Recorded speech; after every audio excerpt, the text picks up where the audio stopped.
Prazer de conceder a palavra ao Dr. Hudson Marcelo da Silva, que representa o Sindicato dos Trabalhadores em Telemarketing da cidade de São Paulo e da Grande São Paulo. É advogado, graduado em Direito pela Universidade Federal de Viçosa, mestre em Filosofia pela Unicamp. Boa tarde a todos. Parabéns ao ministro João Orestes Dallazen pela iniciativa. Temos certeza que essa iniciativa deu a ser apoiada por todos os ministros que compõem essa casa, o que denota a cultura democrática que se está a fomentar na mais alta corte trabalhista do país. O tema é um tema caro à sociedade brasileira, é um tema que suscita debates apaixonados.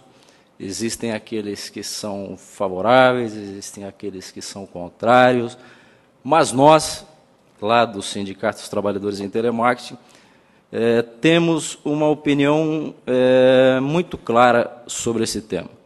Nós entendemos, sim, que em diversos serviços prestados dentro disso que nós denominamos telemarketing, é possível, sim, a terceirização. Tá? Lá em São Paulo, nós temos um exemplo de organização dos trabalhadores, que é o Sindicato dos Trabalhadores em Telemarketing, né? Um sindicato que conta aí com um número de associados de cerca de 35 mil associados, é a categoria profissional que mais cresce em nosso país. Tá? E nesse sindicato, fundado no ano de 1992, os trabalhadores em telemarketing, de alguma maneira, conseguiram se organizar e contam com uma entidade representativa que, ao longo do tempo, tem alcançado aí algumas conquistas. Obviamente, não estamos satisfeitos, os trabalhadores querem mais e os trabalhadores sempre quererão mais. Sejamos progressistas, socialistas, capitalistas ou quaisquer outras coisas, a Constituição é clara. A Constituição privilegia, né, a iniciativa privada. A Constituição privilegia, por outro lado, o princípio da dignidade humana. A Constituição contempla uma relação, um rol de direitos sociais. Os trabalhadores em telemarketing existem. São cerca de 700 mil no país. Ora, nós poderíamos vir aqui na tribuna e defender, sermos contrários à terceirização nesse tipo de segmento? Olha, eu vou fechar os olhos para uma realidade concreta que está posta.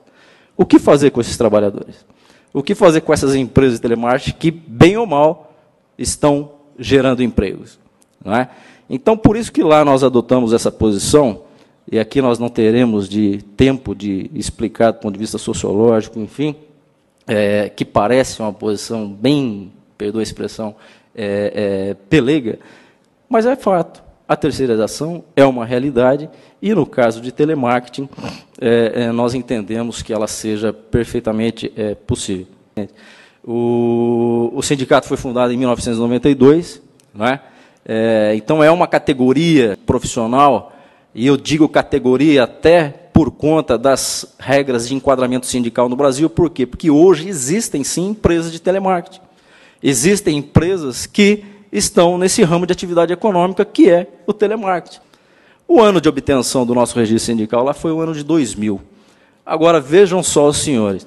Já em 1994, o Sintratel, o Sindicato dos Trabalhadores em Telemarketing, celebrava acordos coletivos com as empresas, antes mesmo da obtenção do seu registro sindical.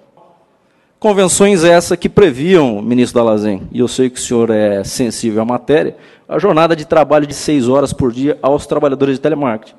Em 1998, nós já tínhamos uma convenção coletiva em São Paulo, na cidade de São Paulo, na Grande São Paulo, que assegurava essa jornada de trabalho aos trabalhadores de telemarketing. A duras penas, nós estamos conseguindo aí, nos organizar, e muitas das vezes, ministro Dallazen, o que prejudica os trabalhadores não são apenas empresas mal intencionadas e que utilizam o Instituto da Terceirização para precarizar o trabalho ou reduzir direitos sociais.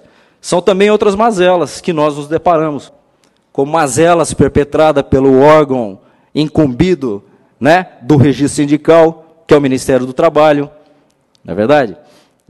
que muitas das vezes propicia situações fáticas em que os sindicatos ficam se digladiando, e quando existe mais de um sindicato se digladiando pela representatividade de uma determinada categoria, as empresas deitam e rolam, porque todas as vezes que se vai fazer uma negociação coletiva, as empresas vêm com a faca no pescoço do dirigente sindical para rebaixar ou impedir com que existam avanços, né, na norma coletiva. O tema da terceirização está diretamente ligado à questão do enquadramento sindical no Brasil, ligado também a outros temas especialmente relevantes. O grande problema é que os empresários hoje, dado esse momento histórico em que a economia tende a crescer bastante, na nossa modesta opinião, eles estão querendo muito. Eu acho que os empresários teriam que fazer aí tirar o pé do acelerador e entender que talvez fosse o momento de um pacto social, tá certo? Em que o Brasil apresentasse um amplo crescimento econômico, mas com respeito não aos consumidores, doutor, que me antecedeu aqui, mas com respeito aos trabalhadores, porque são os trabalhadores que constroem esse país. Consumidor é algo muito abstrato, né, no meu modo de pensar. As empresas, elas devem primar, num primeiro momento, em suas relações com os trabalhadores.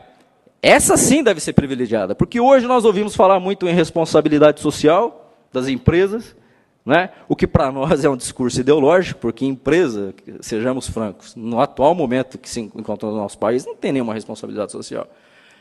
Eu só vou acreditar que uma empresa possa afirmar que tem responsabilidade social quando ela conseguir provar que ela respeita a legislação trabalhista, né? E que ela assegura aos trabalhadores por ela contratados todos os direitos que estão previstos na Constituição e na CLT. Porque responsabilidade social e responsabilidade, aquilo que diz respeito ao meio ambiente, tudo isso é um discurso muito bonito, quando a empresa, muitas das vezes, oprime o trabalhador no local de trabalho.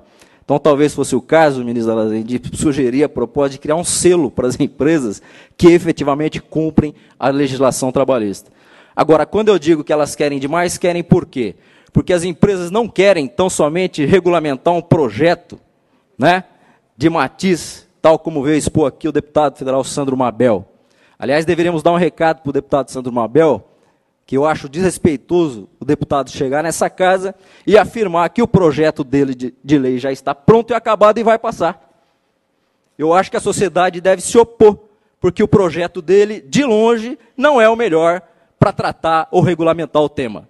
Eu acho que é muita arrogância do legislativo, apesar de ser um poder constitucional, é incumbência do poder legislativo, chegar numa casa em que, respeitosamente, trouxe o debate para toda a sociedade e afirmar, olha, a coisa já está feita e já está pronta.